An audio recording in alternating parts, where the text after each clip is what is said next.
So we'll continue with the malignant mesenchymal tumors. So malignancy, as you know, is capable of metastasis both local as well as distant. And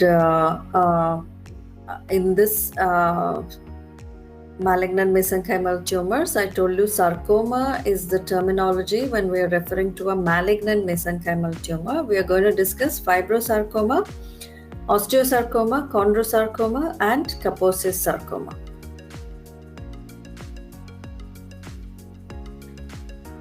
So fibrosarcoma, like I said, is the malignant counterpart of your fibroma. Okay, so it is a malignant tumor of the fibroblast. Okay, there it was a benign tumor of fibroblast. Here it's a malignant tumor of fibroblasts, and it is commonly seen in the extremities. Extremities are your hands and legs. Okay, so they are your extremities, and 10% of the cases are only seen in your head and neck area. But because it is seen, we have to be aware of it. And because it's sarcoma, because sarcoma has a very poor prognosis. I'll tell you why at the end of this class when we're discussing the differences between benign and malignant epithelial and connective tissue tumors. Clinically, it is seen in young adults. Most of the sarcomas are actually seen in young adults, something for you to remember easily when you're writing the clinical features or when you're seeing a case, that is. And anywhere in the head and neck, it can affect not any specific site. Anywhere it can be affected. It is again a slowly growing mass, and it can reach considerable size sometimes, and when it reaches considerable size, it could produce pain as well. So here you can see a lesion on the buccal mucosa.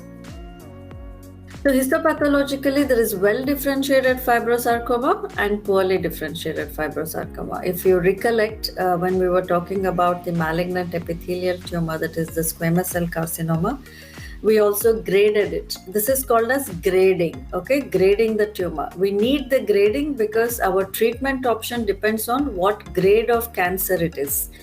Okay, so in squamous cell carcinoma, we studied well-differentiated, moderately differentiated, and poorly differentiated, correct? So here also, we have well-differentiated fibrosarcoma and poorly differentiated fibrosarcoma. So in a well-differentiated fibrosarcoma, it shows very classic feature called as herringbone pattern. So herring is a type of a fish, basically. So if you are a fish eater, you know how a fish bone looks like. Let me just show you.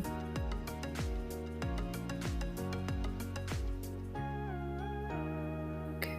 So you will have like a thicker bone at the center, and then you have smaller ones projecting on either side, right? So that's pretty much the arrangement of the spindle-shaped fibroblast here. And apart from that, of course, it will have variations in its features, that is the dysplastic features will be seen. So here, if you notice, all these are herringbone patterns. If you imagine this as a central bone, so the cells are arranged on either side.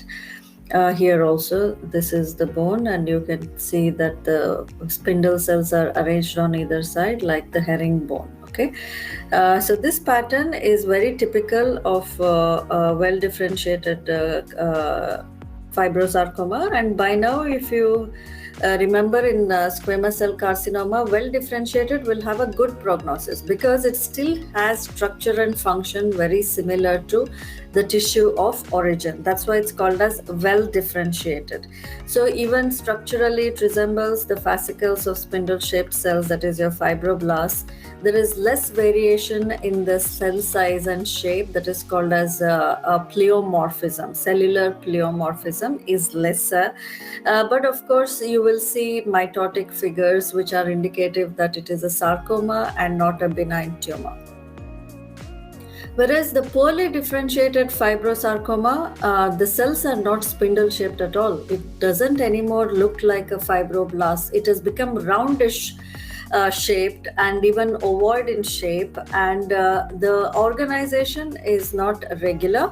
And there is also faint collagen production. So it has lost its natural capacity of producing the collagen. So the collagen produced is very less, and very few collagen fibers are produced in the state of poorly differentiated fibrosarcoma. So poorly refers to poor prognosis. Okay, so whenever you're grading it as a poorly differentiated, whether it's a carcinoma or a sarcoma, it will have a poor prognosis for the patient.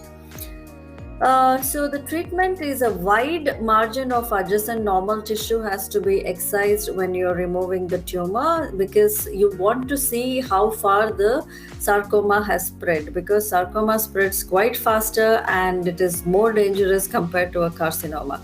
And recurrence is also noted in this, which is very scary. And the 5-year survival rate is from 40% to 70%, which is pretty bad. And next is the malignant tumor of the bone, that is the osteosarcoma. So a malignancy of the mesenchymal cells, which has the ability to produce osteoid or immature bone, is the definition of osteosarcoma. So the age group which is affected again is younger. Like I said, all sarcomas are seen in younger age group compared to the carcinomas which are seen in older age group. I will also explain that to you why at the end of the class. And the most common site affected are both maxilla and mandible, which are equally affected. And when it is involving the mandible, it is the posterior ascending ramus which is affected. The symptoms which we can see is swelling and pain, loosening of teeth, and nasal obstruction in the area which is affected. Nothing to explain. I think you know the meaning of all of this. So loosening of teeth can also be called mobility of teeth. That's all. Radiographically, it has very varied clinical presentation or radiographic presentation.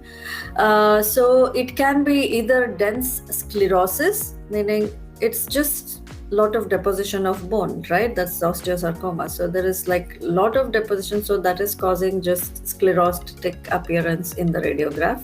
Sometimes there can be mixed appearance, that is, there will be sclerosis as well as radiolucent lesion. So you can, if you think this as sclerosis and this as radiolucent area, you can call this a mixed appearance.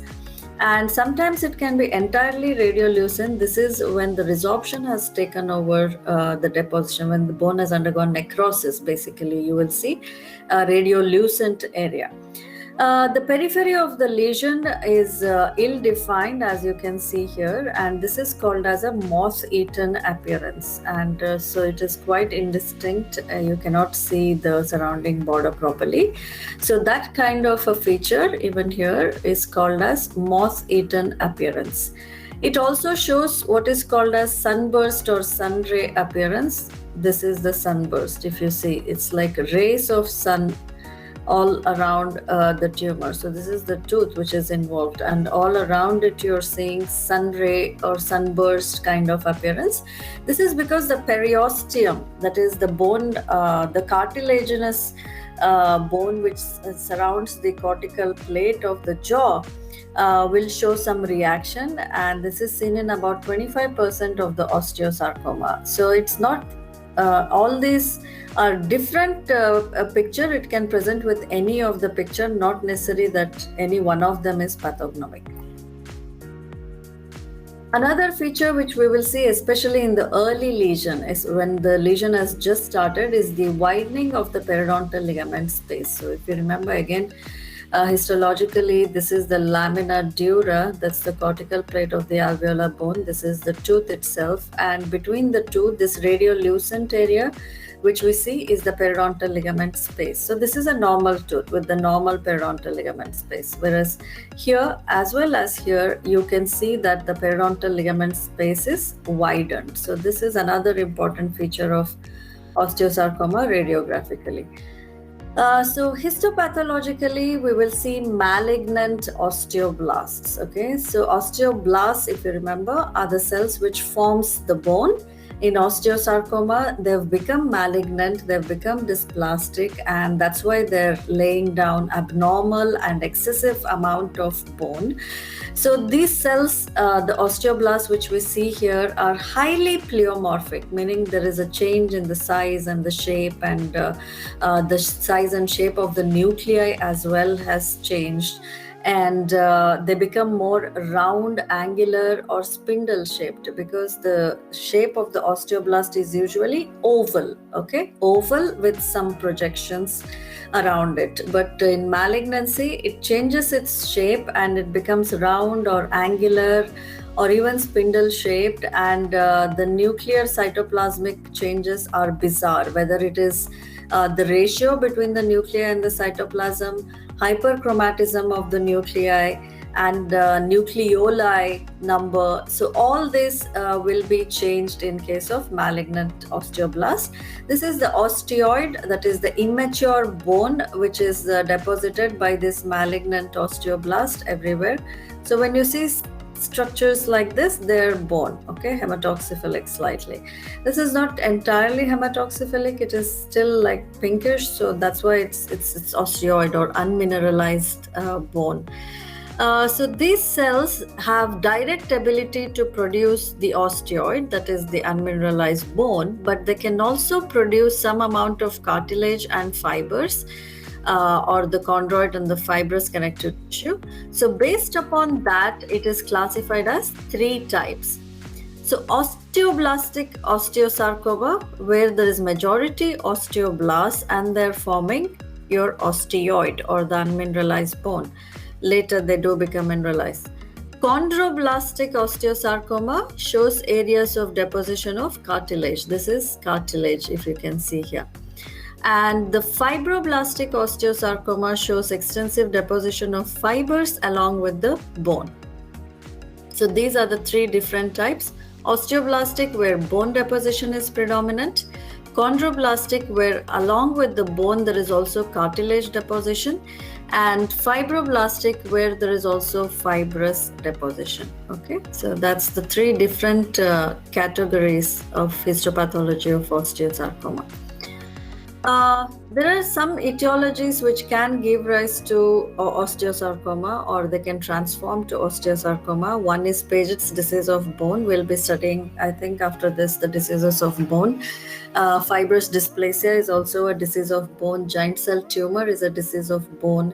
So all these diseases of bone can turn into osteosarcoma. That's why you have to watch them carefully and treat them and follow up.